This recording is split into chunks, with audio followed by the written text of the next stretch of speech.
In this video, I trained on AimLab for an hour a day for 30 days to see if it'll make me a pro or if my time and effort will go down the drain. Hello you guys, I am Stiff, and growing up I've played many hours of video games, ranging from fighting games to playing Fortnite. And as much as I like playing shooters, I am not good at aiming. And as you know, in shooters, if you have good aim, you're probably gonna be good at the game. And if you have bad aim, then you'll probably be bad at the game. And so for this reason, I typically avoided games that's too aim-oriented, such as CSGO or Rainbow Six Siege, and stuck to games like Fortnite. I liked Fortnite as a shooter because even if you have bad aim, you can at least protect yourself from people with good aim. But as of recent, with the rise in popularity of the game Valorant, came with friends inviting me to play the game. And because how aim-oriented Valorant is, I didn't really want to give it a try. And then I quickly realized that would make me a loner, so I decided to hop on. And let's just say it didn't go so well for me at first.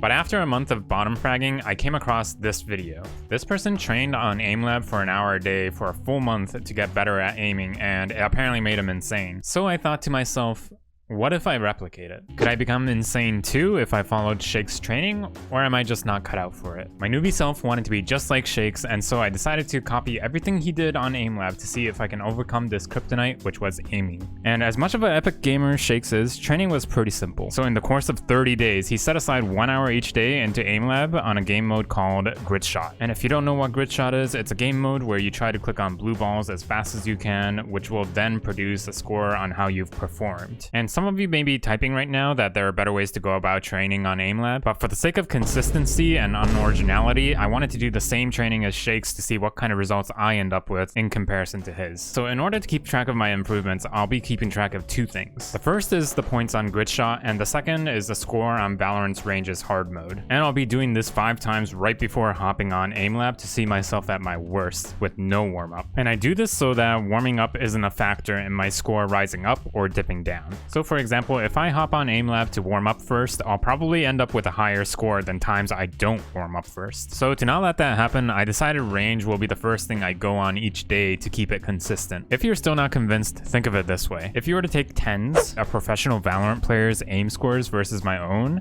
10 score is always going to be higher because he spent many more hours in training than I have. I mean, this guy's aim is no joke. He can probably X out of tabs faster than teens that's going through puberty. So with that in perspective, I wanted to use range as another way of keeping track of my improvement. Seeing that 10s only somewhat recently got a perfect score of 30, my goal is to hit a score of 20 because we only have a month to do this, and I won't say I'll turn into 10s within a month. Plus, I only averaged a whopping score of 4 on the first day, which wasn't the biggest confidence booster. As for Grid Shot, Shakes was just a few points away from hitting 100k points. So I wanted to try and top him and set my goal to hitting 100k to try and push myself as much as I can during the 30-day training. So I put on my gamer glasses, got my G Fuel, and began my training. So here I am in my first week of training, and my average score on AimLab went up from 50k to 65k, which is a 30% increase. And it's pretty crazy to me because at this pace, I'd be more than doubling my average score by the end of the month. And to add even more to that, I hit 70k once or twice, which was pretty hype. But the range score, on the other hand, I haven't seen any improvement on that, with my average being 6 throughout the week. And I did average 4 points on the first day of training, but the rest of the week I was at 6. So while I could stand here and say, wow, 50% increase, that's so crazy, it's still hard to tell if there's a direct correlation between doing Grid Shot and flick shotting dummy heads in the range. And if there's any correlation I found so far, it's that AimLab makes my hand feel like what I imagine my hands to feel like at age 80, if I live that long. But either way, 100k points on AimLab is feeling like something I can actually achieve by the end of the month. So hopefully next week I'll be telling you guys about how much better I've gotten and how Cloud9 and the Sentinels are looking to recruit me. So here I am at the end of my second week, and I hate to tell you guys this, but I didn't get recruited by the esports teams, and my improvement rate has slowed down quite a bit. But on the upside, I'm now averaging 70k points on AimLab, which is an improvement from last week at 65k. And as for the range, my average went up from a 6 to all the way up to 7, which okay, not a big improvement, but I'll still take what I can get. And it's still not a big enough of an improvement to really say AimLab is helping me with my no warm-up aim on range. But it is surprising to me that my range score is still about the same as when I started training, despite now putting in 14 hours into AimLab. Aside from that, it's worth noting that outside of training, I'm beginning to feel a bit more comfortable with my sensitivity, whether it be hitting my shots more often on Valorant or being able to click on the icon I intended to in the taskbar. But nevertheless, I have to try and figure out how I can make better use of my time on AimLab to really push me closer to reaching 100k. And we'll see if that has any impact on my aiming on range as we move into our third week. So I just wanted to make a side note here. This is the second month I've played Valorant, and in the middle of making this video, I decided to also include where I place in ranked after doing the 30-day training as another way to see how much I've progressed. And I should mention, I've never played ranked in my 2 months of playing this game, so I think it'll make for an interesting content to see where I place just from playing unrated and doing AimLab for 30 days. But anyways, back to the third week of training. And so here we are in our third week of training, and I'm still improving, which is a great thing to see. For this week, I changed up my focus a bit by not worrying too much about how fast I can click on the blue balls, but rather clicking on them as accurately as I can. And now I'm averaging at 73k points on AimLab, but I also hit an all-time high, almost breaking through the 80k mark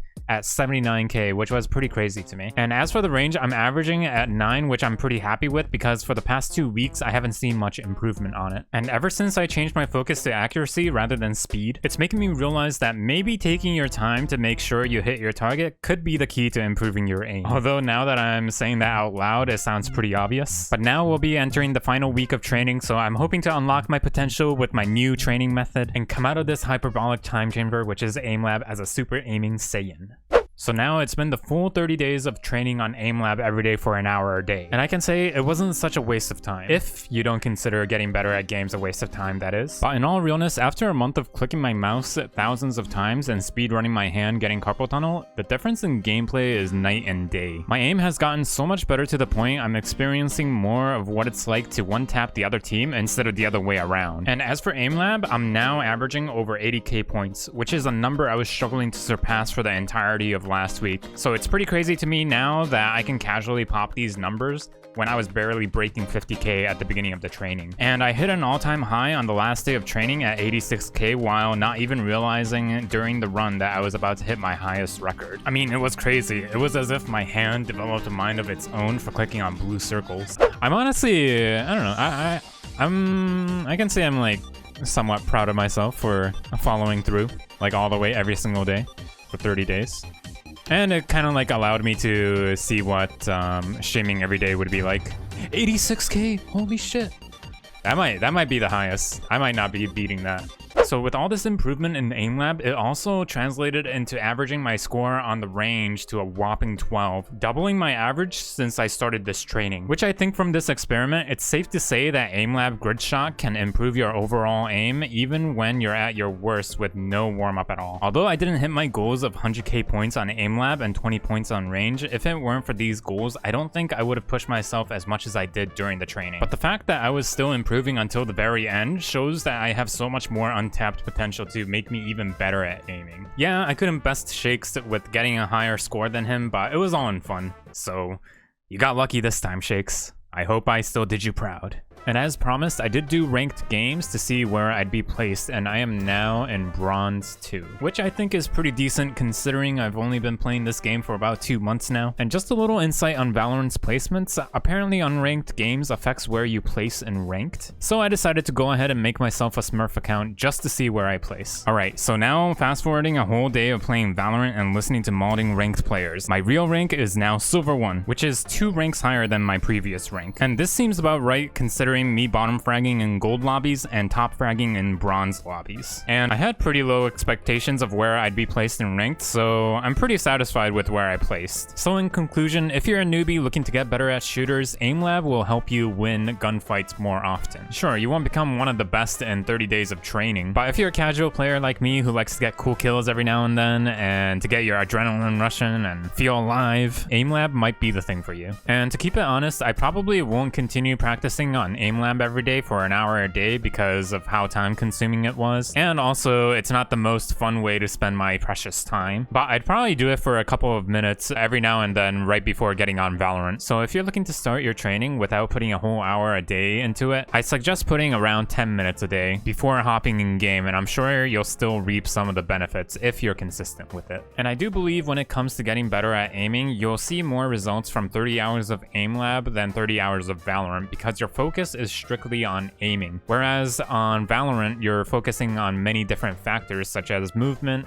crosshair placement, positionings, and many other things. But at the end of the day, if you want to get better at anything, you have to put the time into it. Which means if you want to get better at aiming, you're gonna have to put the hours into AimLab. And if you want to get better at Valorant, you're gonna have to put the hours into Valorant. But if you enjoyed this video, I'd appreciate it if you consider starting your aim training by hitting the like button and subscribing, because this took a lot of time and effort to make, and I'll be making more videos that has the same amount of effort put into it. But thank you guys for making it to the end of the video, and I'll see you guys next time. Peace. I'm back. One enemy remaining. Nice.